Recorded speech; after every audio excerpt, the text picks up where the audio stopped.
Hey guys, how's it going? Hopefully you're having a wonderful week like always, and welcome back to my channel. Today I'm continuing with my Beatles discography journey, and we've made it to their 5th studio album called Help from 1965. Now this album is also a soundtrack for the film of the same name, Help, from 1965. The world of the Beatles is still new to me. I'm still learning a lot about them, so I didn't know this movie even existed. It is the second film starring the Beatles following their prior movie, A Hard Day's Night. Now, Help did mark the start of artistic recognition for the Beatles from mainstream critics, including comparisons to the European art music tradition. It was nominated in the category of Album of the Year at the 1966 Grammy Awards, marking the first time that a rock band had been recognized in this category. And of course, just like many of their other albums, Help is ranked as one of the greatest albums of all time. There are 14 tracks on the album, and the album is 34 minutes. And other than that, I really have nothing else to say at the moment, so let's delve into the album with track 1, Help.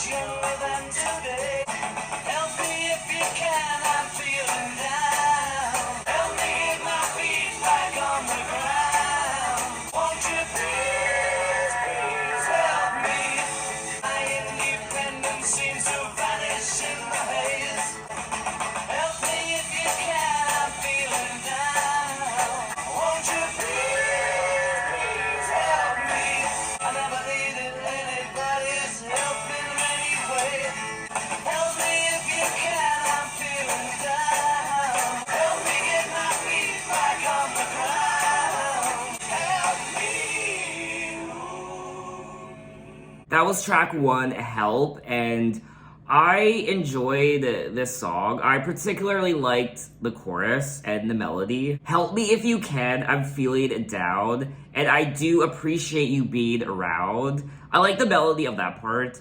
And help me get my feet back on the ground. Won't you please help me? I wonder if that's a reference to their debut album, Please Please Me. Won't you please help me? The production of the song is quite upbeat and fun, given how, I guess, serious the lyrics are. They are screaming out for help in a way. Help me if you can, I'm feeling down. I do appreciate you being around. Help me get my feet back on the ground. Will you please help me? I will say though, this is something I've come to know about the Beatles and their music, how some of their songs can be quite serious and somber and sad, yet you wouldn't necessarily know that off the bat because the seriousness of the lyrics are masked by such a fun and upbeat and joyful production. When talking about the song, John Lennon said, "When Help came out in 1965, I was actually crying out for help. Most people think it's just a fast rock and roll song. I didn't realize it at the time. I just wrote the song because I was commissioned to write it for the movie. It was my Fat Elvis period." I don't really know much about the Fat Elvis period. Is that actually a thing? I don't know. But I have listened to a few Elvis albums on my channel, but I did stop my Elvis discography journey randomly a year ago. I do want to start it again, hopefully next year. Now, I did make a comment in my prior Beatles video for Beatles for Sale that I felt at times John Lennon's lyrics are quite somber and sad and depressing and serious. And one of you let me know that there is a reason behind that. And you were very thorough with your explanation how John Lennon grew up and what he had to go through with his family and his own personal demons. So that was very eye-opening for me, and it was an aha moment. In 2004 and 2010, Help, the song, ranked number 29 on Rolling Stones' 500 Greatest Songs of All Time. And then in 2021, this year, the song was re-ranked in at number 447. So that's a big drop, going from 29 to to 447 of the greatest songs of all time. And when doing an interview with Rolling Stone back in 1970, John Lennon said that Help is one of his favorite songs among all the songs he wrote when he was with the Beatles. So overall, I did enjoy the song, and I would listen to it again. So let's move on to track 2, The Night Before.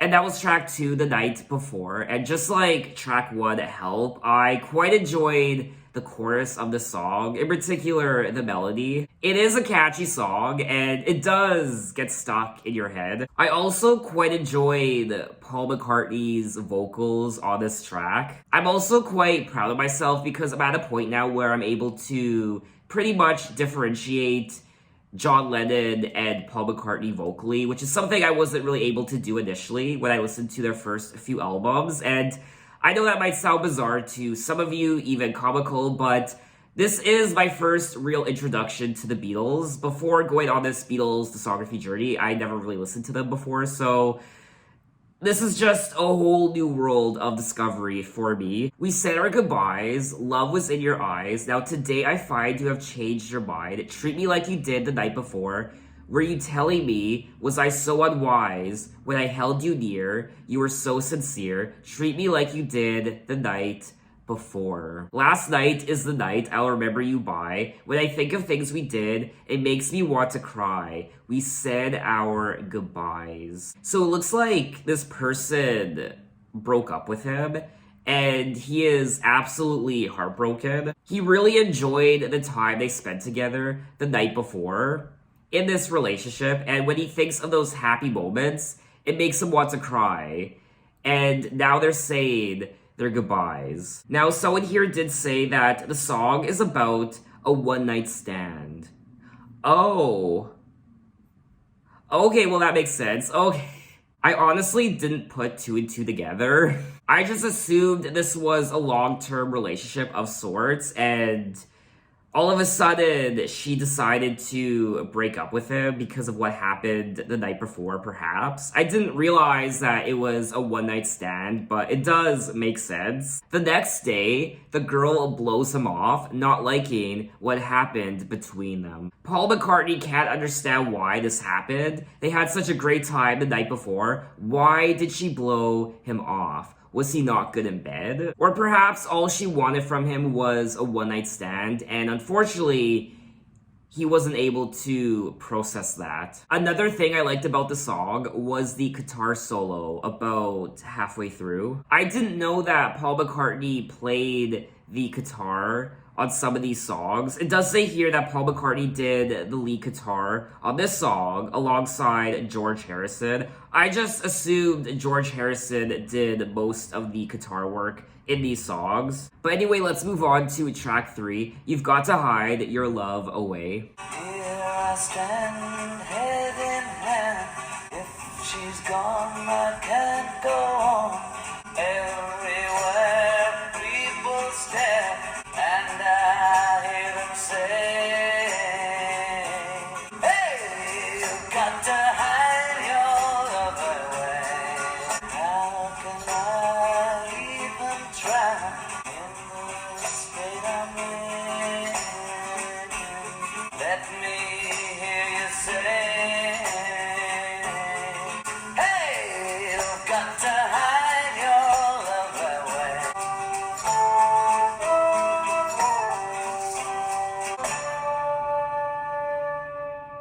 was track 3, You've Got to Hide Your Love Away, and I absolutely loved this song. I was really drawn to the production and John Lennon's vocals, and just like the prior 2 tracks, I really enjoyed the chorus and the melody. Hey, you've got to hide your love away. I don't know, this song really resonated with me. My only complaint is I wish it was longer. It was too short. I wanted it to keep going on and on and on. When talking about the song, John Lennon said, "That's me in my Bob Dylan period again. I am like a chameleon, influenced by whatever is going on. If Elvis can do it, I can do it. If the Everly Brothers can do it, me and Paul can. Same with Dylan." One of my favorite parts of the song was the flute. I don't know, for me anyway, there's always something so whimsical about hearing a flute in a song. Now, it looks like John Scott was the flute player in the song. "Here I stand, head in hand, turn my face to the wall. If she's gone, I can't go on. Feeling 2 foot small, everywhere people stare, each and every day, I can see them laugh at me, and I hear them say, hey, you've got to hide your love away. How can I even try? I can never win. Hearing them, seeing them in the state I'm in. How could she say to me, love will find a way?" I do think lyrically this is probably one of my favorite songs on the album so far. He does seem to be quite insecure in this song. How he has to turn his face to the wall and he's feeling 2 foot small. Everywhere people stare, each and every day, I can see them laugh at me. "You Gotta Hide Your Love Away" is an early example of John self-reflecting in his writing, which had begun with songs such as I'm a Loser. Now, apparently the song's lyrics are ambiguous. Potentially, John could have been referring to the fact that as a Beatle, he was expected to keep the fact he was married a secret. Oh, was that to create the illusion that he was single? So all the girls would still be crazy about him and in love with him and thinking that they still had a chance with him, perhaps? I don't know. Other than that, why would he have to keep his marriage a secret? He could have also been writing about his inability to express his true loving self in public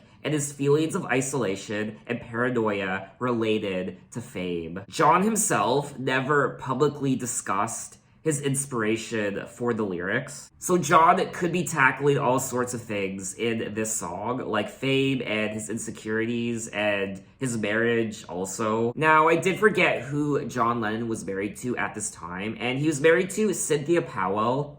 They married in 1962 and divorced in 1968. So 3 years after this album was released. And then, of course, in 1969, that's when he married Yoko Ono. I am curious to know as to why John and Cynthia broke up. And it does say here that Cynthia attributed the start of the marriage breakdown to John's use of LSD, and she felt that he slowly lost interest in her as a result of his drug use. Now, John was seeking a divorce from Cynthia, and he sent Cynthia a letter explained why he was divorcing her. And in the letter, he stated that the reason he was divorcing her was because of her adultery with apparently Italian hotelier Roberto Bassanini, an accusation which Cynthia later denied. The divorce was settled out of court, and John Lennon ended up giving Cynthia 100,000 euros, which would have been roughly $240,000 US at the time, as well as a small annual payment and custody of Julian. John Lennon does have 2 children, Julian and Sean. Wow, imagine being the son of John Lennon. Julian is the son that John had with Cynthia, and Sean is the son that he had with Yoko Ono. And it looks like both are alive and well. That was definitely a rabbit hole I fell down, but it was something I definitely needed to know. So overall, this is a great song. You've Got to Hide Your Love Away, and I would listen to it again. So let's move on to track 4, I Need You. You don't realize how much I need you. Please come on back to me. I need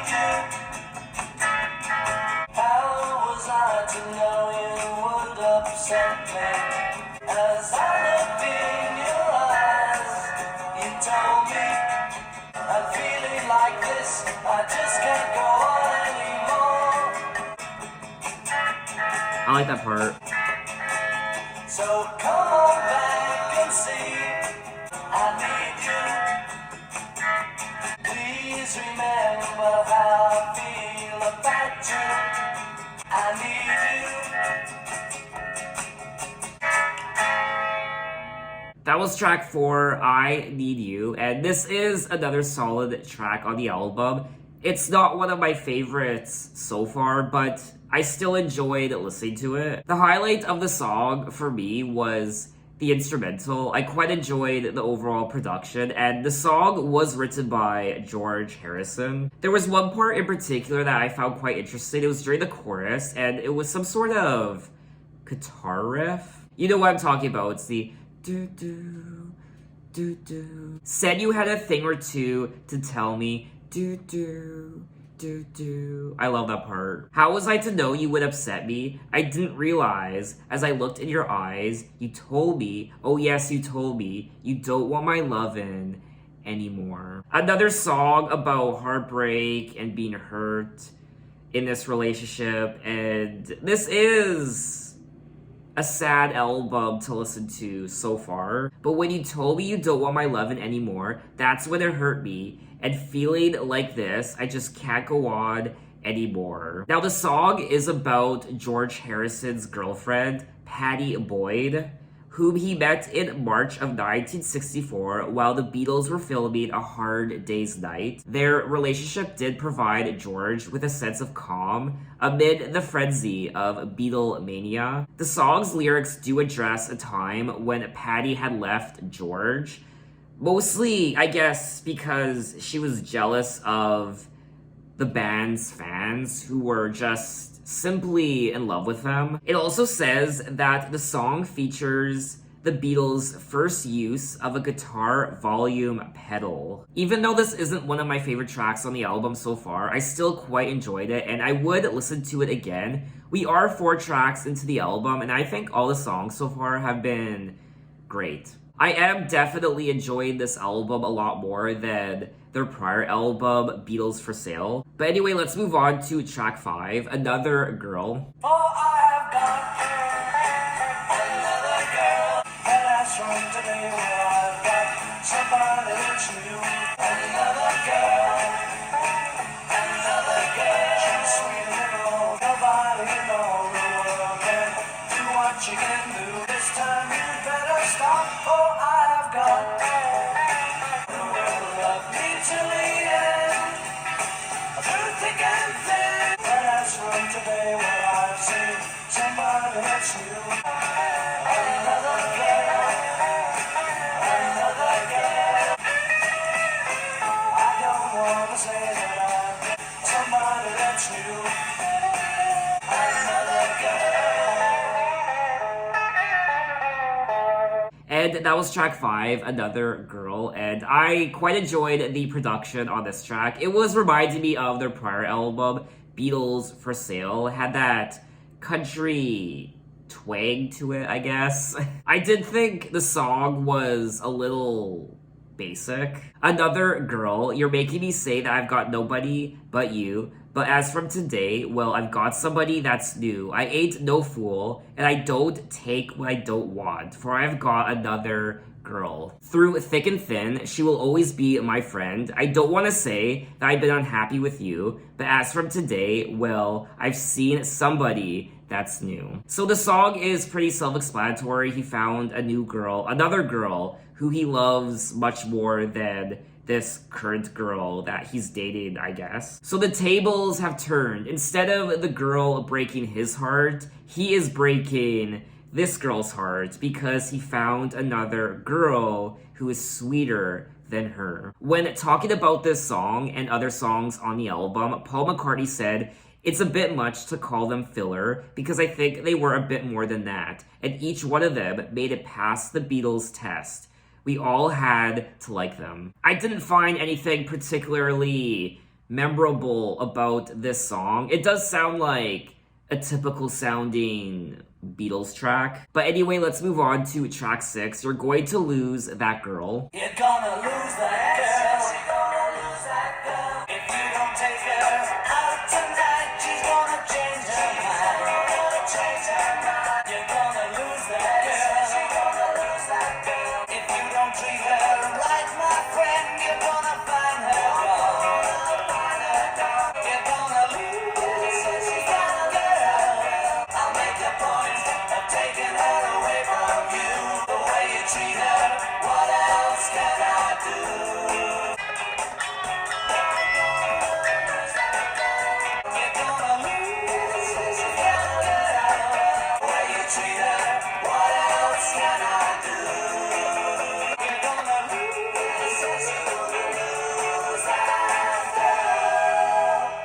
was track 6, You're Going to Lose That Girl, and I enjoyed this song more than the prior track, Another Girl. I particularly like the part where he sings, you're gonna lose that girl. If you don't take her out tonight, she's gonna change her mind, and I will take her out tonight, and I will treat her kind. You're gonna lose that girl. If you don't treat her right, my friend, you're gonna find her gone, because I will treat her right. So, if you're not gonna treat her right, if you're not gonna take her dancing, if you're not gonna take her out, I'm going to. I did like the overall production of the track, in particular, the bongos. This isn't really one of the go-to tracks on the album. I did enjoy listening to it, but it's not one of those songs from the album where I would continuously listen to it over and over and over again. But let's move on to track 7, Ticket to Ride.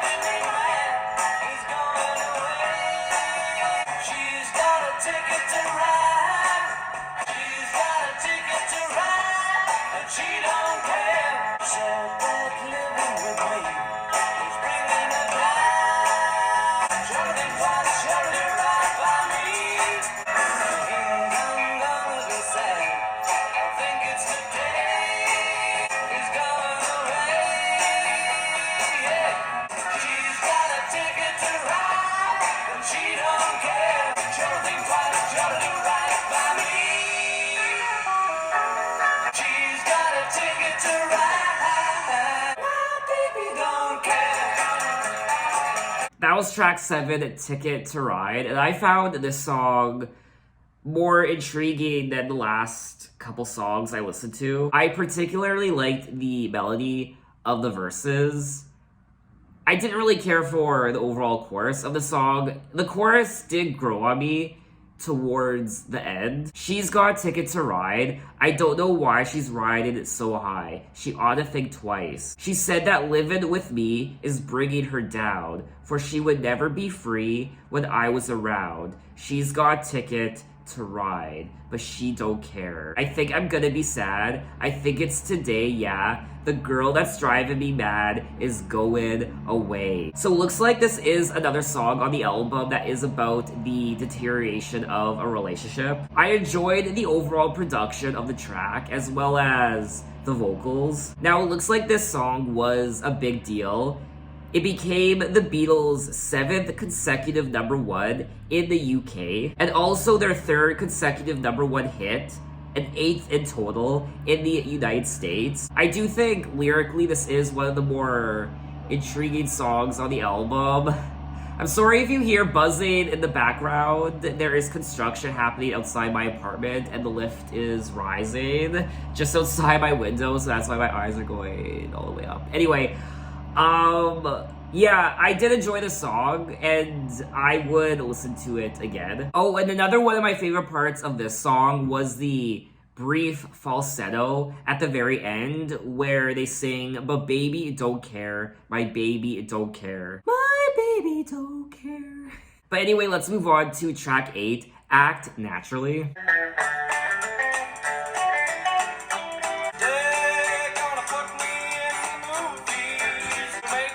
Who's singing this? Is this Ringo Starr? Well, I bet you I'm gonna be a big star, 'cause I can play the part so well, and all I gotta do is act naturally. We'll make the scene about a man that's sad and lonely. All I have to do is act naturally. Might win an Oscar, you can never tell. I can play the part so well. The biggest fool that ever hit the big time. And that was track 8, Act Naturally, and this was fun to listen to, for me anyway. It was a nice breath of fresh air, in particular because of Ringo Starr and his vocals. I like Ringo Starr's singing. I like his voice in general. It is another country-sounding song, and it's also a cover of the Johnny Russell song from 1963. The song tells the tale of someone who has been jilted and because of that can play a fill part of someone sad and lonely without knowing anything about acting. We'll make the scene about a man that's sad and lonely and begging down upon his bended knee. I'll play the part and I won't need rehearsing. All I have to do is act naturally. I'll bet you I'm gonna be a big star. Might win an Oscar, you can never tell. The movie's gonna make me a big star because I can play the part so well. I mean, how many actors and actresses have won an Oscar or a prominent award for simply acting naturally during their performance because perhaps they were able to closely resonate with the emotions they had to evoke through the character while acting. So for them, it just came naturally to them. This was a fun little song, and I would listen to it again, more so for Ringo Starr's vocals, because I do enjoy his singing. Anyway, let's move on to track 9. It's Only Love. I get high when I see you go by. Butterfly, why am I so shy? It's only love, that is all. Is it right that you and I should fight? Haven't I the right to make it up, girl? It's only love, and that is all. But it's so hard loving you.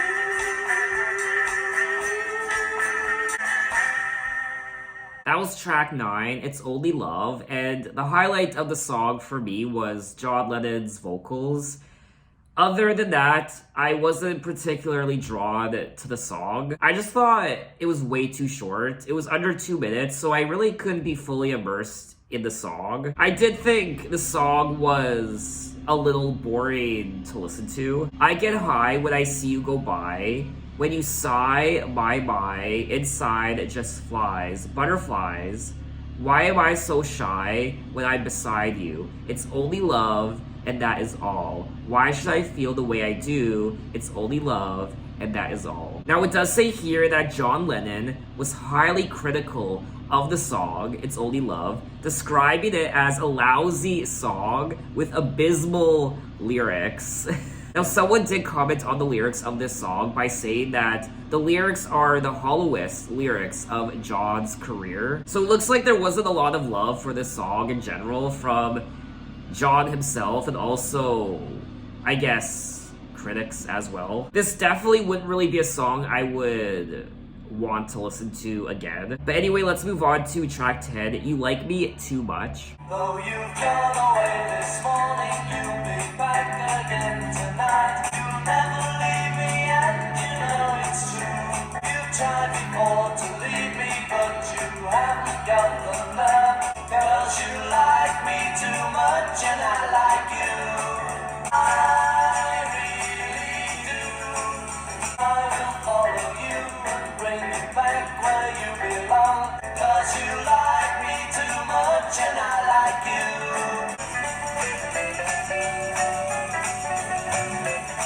I really do. I wouldn't let you leave me 'cause it's true. 'Cause you like me too much, and I like you. That was track 10, You Like Me Too Much, and my favorite part of the song was the instrumental, the overall production, but just like track 9, I found this to be another boring Beatles song. I also particularly wasn't drawn to the lyrics. You'll never leave me, and you know it's true, 'cause you like me too much, and I like you. You've tried before to leave me, but you haven't got the nerve to walk out and make me lonely, which is all that I deserve. You'll never leave, and you know it's true, because you like me too much and I like you. I really do. So now that I'm actually delving into the lyrics and reading them out loud, I actually don't mind them. It's just, personally, I don't think this is one of the strongest songs on the album. Now, the song was written by George Harrison. It is a nice little song on the album, but it does sound like a filler track, and it just doesn't stand out compared to a lot of the other songs. But let's move on to track 11, Tell Me What You See.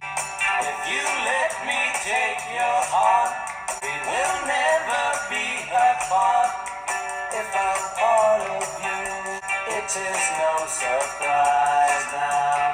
What you see is me. If you put your trust in me, I'll make bright your day. Don't you realize now? What you see is me.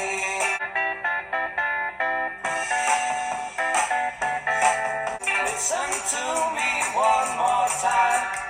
How can I get through? Open up your eyes now. Tell me what you see. What you see.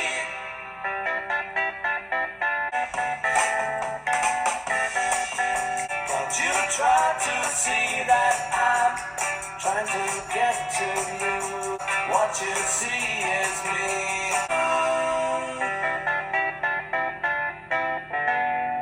I like that part. That was track 11, Tell Me What You See, and I enjoyed this track. I enjoyed it a lot more than the last couple songs I listened to. I like the overall production, and it's a very intriguing song. For me, anyway, I do think this is one of the best songs on the second half of the album. If you let me take your heart, I will prove to you we will never be apart if I'm part of you. Open up your eyes now, tell me what you see. It is no surprise now, what you see is me. Despite Paul McCartney's later comments saying that the song is not awfully memorable, in an interview with author Barry Miles, Tell Me What You See shows the musical growth of the Beatles since Please Please Me and foreshadows their further exploration on Rubber Soul and Revolver. I personally enjoyed the song and I would listen to it again. I'm a fan of this track. So let's move on to track 12, I've Just Seen a Face. I've just seen a face, I can't forget the time or place where we just met. I might have looked the other way and I'd have never been aware. I have never known the like of this. I've been alone and I have missed things and kept out of sight. I like that part. Be back again. Falling, yes I'm falling, and she keeps calling. And I want all the world to see we've met. Yes I'm falling, and she keeps calling. Be back again. That was track 12, I've Just Seen a Face, and I quite enjoyed this song. I particularly like the humming, especially during the part, and I want all the world to see we've met. I've been alone, and I've missed things and kept out of sight. For other girls, we're never quite like this. Falling, yes, I'm falling, and she keeps calling me back again. I've just seen a face, I can't forget the time or place where we just met. She's just a girl for me, and I want all the world to see we've met. I don't know, I just thought this was a fun little song on the album, and I would definitely listen to it again. I might be overreacting, I don't know, but it's one of my favorite tracks from the second half of the album. Hell, it might even be one of my favorite tracks from the whole album. I don't know. This track and the prior track, Tell Me What You See, are great. Oh my god. It looks like this song was a big deal. There is literally a thesis on this song. Definitely a lot more information on this song than a lot of the prior tracks. So I guess this song was a big deal. What I also like about the song is Paul McCartney's vocals. It's a song that definitely makes you tap your feet. It makes you want to dance. The song is described as an up-tempo country and western number. Okay, that's a great way to describe it. The song is a cheerful love ballad, its lyrics discussing a love at first sight and conveying the singer's associated excitement and inarticulateness. Okay. Definitely one of the happier songs on the album. Maybe that's why I enjoyed it so much also. It's because it sounds quite different from all the other songs when it comes to the mood and energy of it. It's not sad or somber, it's not about breakup. It's very cheerful and exciting. The song became an instant favorite of McCartney's and was among the first Beatles songs he played live in his post-Beatles career. I really enjoyed the overall guitar work on this song. I liked the production, the instruments, the vocals, the lyrics, the energy of the song, and how it made me feel. So I think it's a great song. Definitely a very memorable Beatles song. But anyway, let's move on to track 13, Yesterday. Yesterday, all my troubles seem so far away. In yesterday, suddenly, there's a shadow hanging over me. Why she had to go, I don't know. Something wrong, now I long for yesterday. Love was such an easy game to play. Why she had to go, I don't know. For yesterday, yesterday. Oh, I believe in yesterday. That was track 13, Yesterday. Another great song on the album. I'm loving these last few songs. And first and foremost, I really enjoyed the strings on this track. It was so unexpected. I don't remember the last time the Beatles used a violin in one of their songs. Have they ever used a violin in one of their songs before? I don't remember, but that was a big surprise for me. And just listening to a song like this really puts all their albums that I've listened to so far into perspective. And you can definitely hear the growth on this album. And I'm so happy for them. I really am, because there are some great songs on this album. Especially this track. It almost doesn't even sound like a Beatles song. It's so different from what I'm used to. And Paul McCartney, of course, is so mesmerizing on this track. And the lyrics, I really enjoyed the lyrics as well. Yesterday, all my troubles seemed so far away. Now it looks as though they're here to stay. Oh, I believe in yesterday. Suddenly, I'm not half the man I used to be. There's a shadow hanging over me. Oh, yesterday came suddenly. Why she had to go, I don't know. She wouldn't say. I said something wrong. Now I long for yesterday. Yesterday, love was such an easy game to play. Now I need a place to hide away. It's a sad, tragic song. It is. But it's also just so beautiful to listen to. I think this is one of their most beautiful songs aesthetically. Hopefully I'm not overreacting when it comes to my love for this song. Paul McCartney's vocal and acoustic guitar, together with a string quartet, essentially made for the first solo performance of the band. The song remains popular today, and with more than 2,200 cover versions. Oh my god, this is one of the most covered songs in the history of recorded music. Am I the only person on the planet that has never heard this song before? Yesterday was voted as the best song of the 20th century in a 1999 BBC Radio 2 poll of music experts and listeners. It was also voted the #1 pop song of all time by MTV and Rolling Stone magazine the following year. What? Where was this song my entire life? I imagine I must have heard it before. Or maybe I've heard covers of the song. Oh my god, this song... I'm overwhelmed right now. I guess this song was a big deal.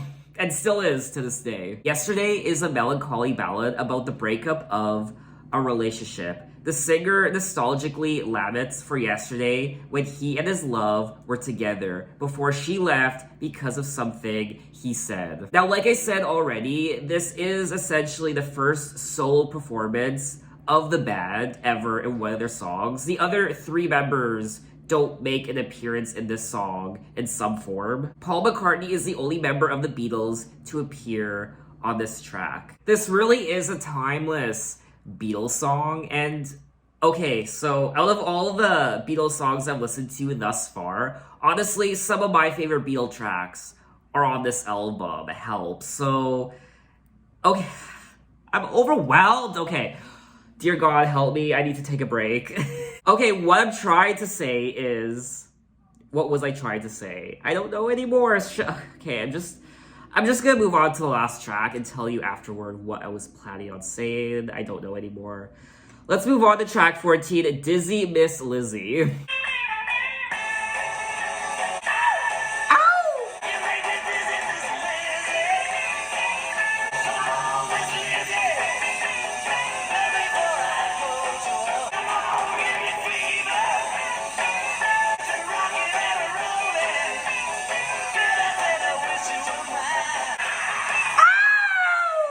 Ha!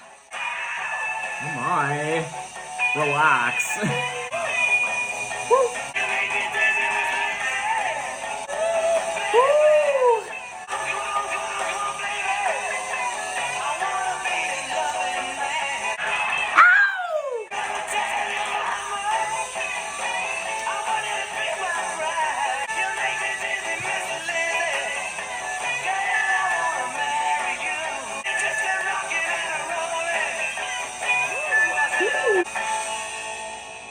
And that was track 14, the final track. And this song was reminding me of Twist and Shout from their debut album. Definitely the most energetic song on the album. A lot of fun and gets you to want to dance. And just overall, it's a fun song. Now, this is a cover of the Larry Williams song from 1958. It's a very chaotic song with a lot of personality in it, vocally. In 1965, the Beatles recorded Dizzy Miss Lizzy in response to requests from Capitol Records, their US record label, for new material. Definitely a party song and a fun way to wrap up the album. So that was all 14 tracks of Help by the Beatles. And so I thoroughly enjoyed this album. It's definitely one of my favorite Beatles albums so far. I've listened to their first five albums, and this album, alongside A Hard Day's Night, are my two favorite Beatles albums so far. I even want to go as far as say that perhaps this might be my favorite out of all five of their first albums. You can hear the growth in their music. And it's so fascinating for me just to hear where they started with their first album, Please Please Me, and now with this album, it's remarkable. My favorite parts of the album is the beginning and ending. I wasn't particularly interested in the middle part of the album, unfortunately. There were a couple songs from the middle that I did enjoy, but overall, for me, the highlights were the beginning and the end. Of course, there are many songs from this album that I would gladly listen to again. I enjoyed the overall production. It's classic sounding Beatles, but also some country and folk, just like their prior album, Beatles for Sale. So they continue the production of that album into this one as well. And also some unexpected moments, like track 13 with the violins. Also the flute. Which song was it where I heard the flute?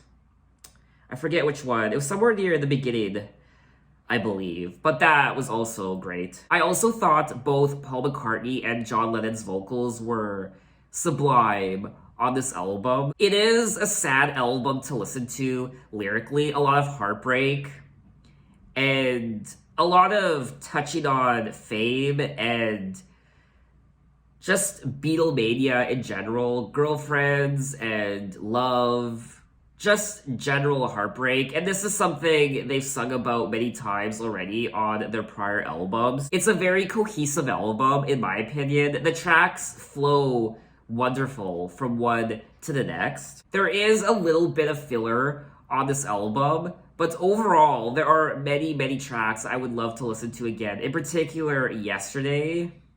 I really liked Yesterday and Dizzy Miss Lizzy. I also liked I've Just Seen a Face. I also think I remember saying that I enjoyed Tell Me What You See. I also liked Act Naturally, and I liked Ticket to Ride as well. And Help, The Night Before, You've Got to Hide Your Love Away. I won't lie, I'm kind of obsessed with this album. So you know what? I think I want to officially say, I don't know, is it? I was gonna say this is officially my favorite Beatles album so far, but I do have to listen to their other albums again, which I have been doing in my spare time occasionally. I've been revisiting their other albums I've listened to already, but this album just, I don't know, this album speaks to me. I do think this is a vast improvement over their prior album, Beatles for Sale. Production-wise, they try new things on this album that I haven't heard yet from the Beatles, which is quite nice. I liked the overall sound of the album, just the general production, and a few surprises along the way, and I really enjoyed myself. I mean, I can only imagine where they're going to go from here, because this is just the tip of the iceberg. From my understanding, we still have the monster albums coming up, like Rubber Soul and Revolver, Sgt. Pepper's Lonely Hearts Club Band, and Magical Mystery Tour, and The White Album, Yellow Submarine, Abbey Road, Let It Be. I mean, there's still so much more. I mean, dear God. I do think, personally, that the Beatles are growing more and more with each album they put out. For me, anyway, it just sounds more polished than some of their prior albums. You can also tell that they're getting more confident with each album they put out as well. So I think that's all I have to say on the album. And of course, there is more I could probably say on the album, but I can't think of any of those things right now, so I'm just going to wrap up this video now. What did you guys think of the album, and what are your impressions of it? Maybe you're not the biggest fan of this album. Tell me why in the comments. Even though the Beatles have put out 5 albums thus far, I personally think they still have a lot more to show us and a lot more potential. I just want to see them keep pushing themselves further and further and further. I want to be awestruck. I want to be surprised. I want to scream my face off over how exciting a song was to listen to for the first time.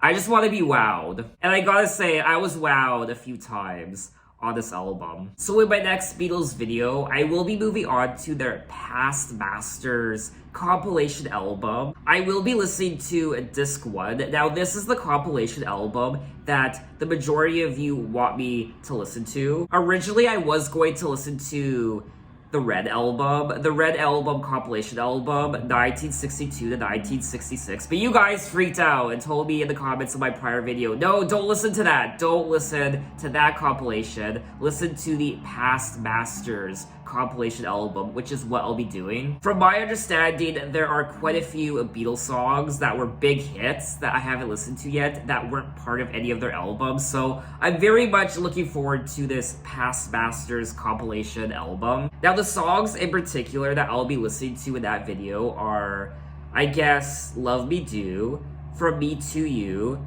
Thank You Girl, She Loves You, I'll Get You, I Want to Hold Your Hand, This Boy. I don't know how to pronounce that. It's in German, I think. And another track in German I can't pronounce. Long Tail Sally, dear God. I Call Your Name, Slow Down, Matchbox, I Feel Fine.